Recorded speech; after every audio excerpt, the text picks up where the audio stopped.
പരിശുദ്ധ പരമദിവ്യകാരുണ്യേശോയ്ക്ക് എന്നേരവും ആരാധനയും സ്തുതിയും പുകഴ്ചയുണ്ടായിരിക്കട്ടെ. ഇന്ന് മാർച്ച് മാസം 22-ാം തീയതി ഞായറാഴ്ച.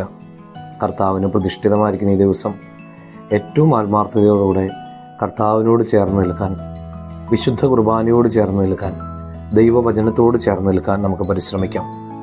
മർക്കോസ് സുവിശേഷം 8-ാം അധ്യായം 32-ാം വചനം ധ്യാനിക്കാം. അവൻ ഇക്കാര്യം തുറന്നു പറഞ്ഞു. അപ്പോൾ പത്രോസ് അവനെ മാറ്റി നിർത്തിക്കൊണ്ട് തടസ്സം പറയാൻ തുടങ്ങി. തൊട്ടു മുൻപ് പരിശുദ്ധാത്മാവിനാൽ നിറഞ്ഞ് നീ ജീവിക്കുന്ന ദൈവത്തിൻ്റെ പുത്രനായ ക്രിസ്തുവാണ് എന്ന് ഏറ്റുപറഞ്ഞ അതേ പത്രോസാണ് പീഡാസഹനങ്ങളെക്കുറിച്ച് പറഞ്ഞപ്പോൾ തടസ്സം പറയാൻ തുടങ്ങുന്നത്. യേശു മുൻപ് നൽകിയ പ്രോത്സാഹനം എളിമയോടെ സ്വീകരിക്കാതിരുന്നതുകൊണ്ടാണ് ഇപ്പോൾ പത്രോസിൽ അഹങ്കാര ചിന്ത, മാനുഷിക ചിന്ത കയറിയത്.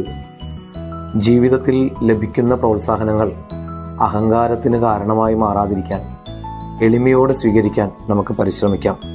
കർത്താവെ, ദൈവാത്മാവിൻ്റെ പ്രചോദനമനുസരിച്ച് മാത്രം സംസാരിക്കുന്നവരാക്കി ഞങ്ങളെ മാറ്റണമേ എന്ന് പ്രാർത്ഥിക്കാം. എല്ലാവർക്കും നല്ലൊരു ഞായറാഴ്ച ആശംസിക്കുന്നു.